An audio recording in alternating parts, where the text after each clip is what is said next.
Breaking news, ang isa sa mga pinakamalaking aircraft carrier ng Amerika na tinatawag na Abraham Lincoln Aircraft Carrier na dati ay naglalayag sa South China Sea.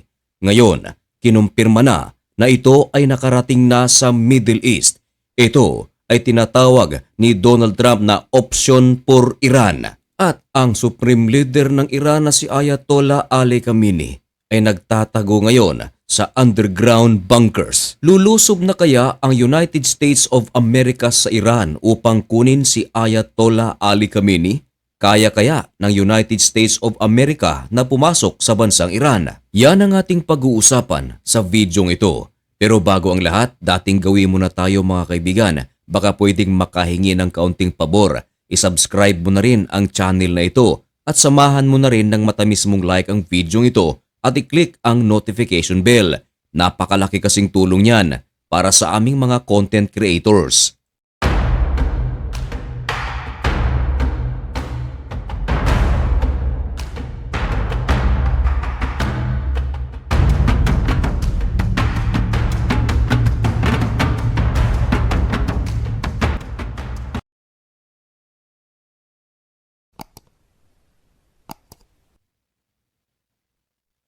Maligayang pagbabalik mga kaibigan. Kumusta kayong lahat?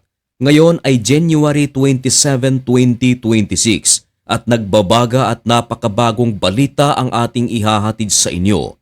Ito ay tungkol sa pinakabagong update sa Iran, United States of America at sa mga protesters na lalo pang lumalaki sa loob mismo ng Iran kontra sa kanilang gobyerno. Tama ang inyong narinig mga kaibigan na ang aircraft carrier ng Amerika na isa sa mga pinakamalaki na tinatawag na USS Abraham Lincoln na dati ay naglalayag sa South China Sea, ngayon nakarating na ito sa Middle East. At ang talagang pinakapakay nito mga kaibigan ay ang sinasabi ni President Donald Trump na option for Iran. Kumbaga, may kinalaman ito sa malaking kaguluhan na nangyayari mismo sa loob ng Iran. At kahapon ay ating ibinalita na umabot na sa 36,500 ang mga nasasawi na mga protesters sa loob ng Iran at lampas 100 na ang mga officials ng Iran ang mga nasasawi buhat ng magsimula ang isang napakalaking kilos protesta kontra sa pamunuan ni Ayatollah Ali Khamenei. Ang video na inyong nakikita ay ang aktwal na kuha at inilabas mismo ng Amerika. Yan mga kaibigan ang tinatawag na Abraham Lincoln Aircraft Carrier. Punong-puno ito ng F-35 fighter jets. Kasama rin dito mga kaibigan ang FA-18 fighter jets. Ibig sabihin, talagang napakalakas na puwersa ang ipinadala ng Amerika. Yung F-35 mga high-tech ito na mga fighter jets, mga advanced. At mahirap itong i-intercept ng mga radar system o air defense system ng isang bansa. At maliban dito mga kaibigan, ang nasabing aircraft carrier ay ine-escortan ito ng napakaraming mga warships ng Amerika. Maliwanag na ito ay pagpapakita ng isang napakalaking puwersa ng Amerika. At ito ay nagpapakita rin kung gaano katotoo ang mga pinagsasabi ni President Donald Trump. Matagal na kasing ipinangako ni President Donald Trump na ang kanilang tulong para sa mga protesters sa loob ng Iran ay parating na. Marahil, eto na ang tinutukoy ni President Donald Trump. Pero ang tanong, nasaan mismo ang location ng nasabing aircraft carrier ng Amerika? Ayon sa pinakabagong ulat, eto ngayon ay namamalagi sa Indian Ocean at Middle East region.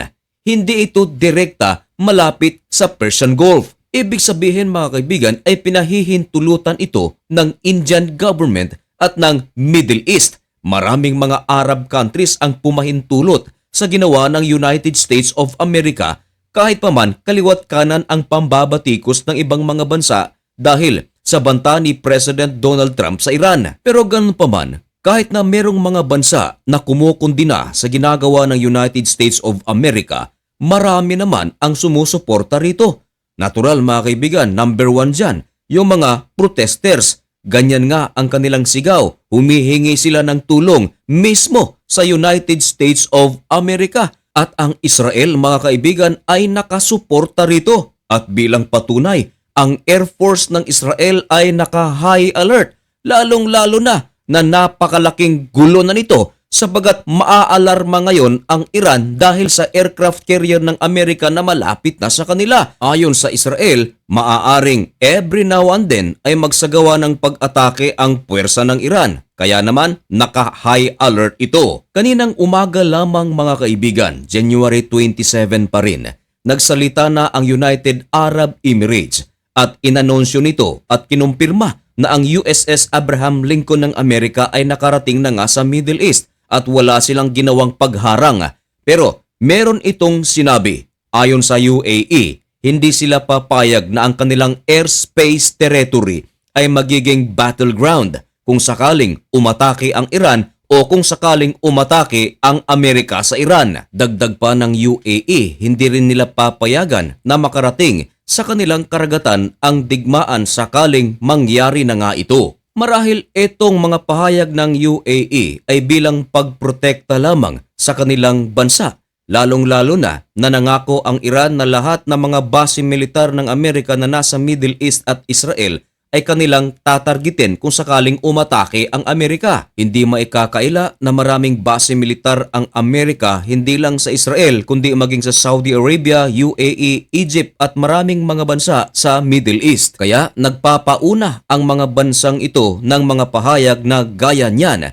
At ganyan din mga kaibigan ang Saudi Arabia. Nauna nang nagbigay ng pahayag na magiging neutral ito. At sinabi pa ng Saudi Arabia na humingi ito ng pabor sa United States of America na kung sakaling umatake ito sa Iran ay huwag daw tindihan. Nilinaw naman ng US Central Command ang eksaktong location ng nasabing aircraft carrier ay wala raw ito sa Arabian Sea na kung saan nagbo-borders naman ito sa karagatan ng Iran. Ayon sa Amerika, magpapadala pa ito ng karagdagang troops sa Middle East. At mga kaibigan, ayon sa balita, kasalukuyan na nagtatago sa underground bunker itong si Ayatollah Ali Khamenei. Marahil ito na rin ay bilang pagprotekta sa kanyang sarili kung sakaling pumasok ang puwersa ng Amerika sa kanilang bansa. Mga kaibigan, ano ang inyong masasabi tungkol sa balitang ito? Kaya-kayang pasukin ng Amerika ang Iran? Ipaalam ang inyong mga komento at opinyon dyan sa comment section. Hanggang dito na lamang muna ang video ito. May God bless you and thank you so much for watching. Goodbye.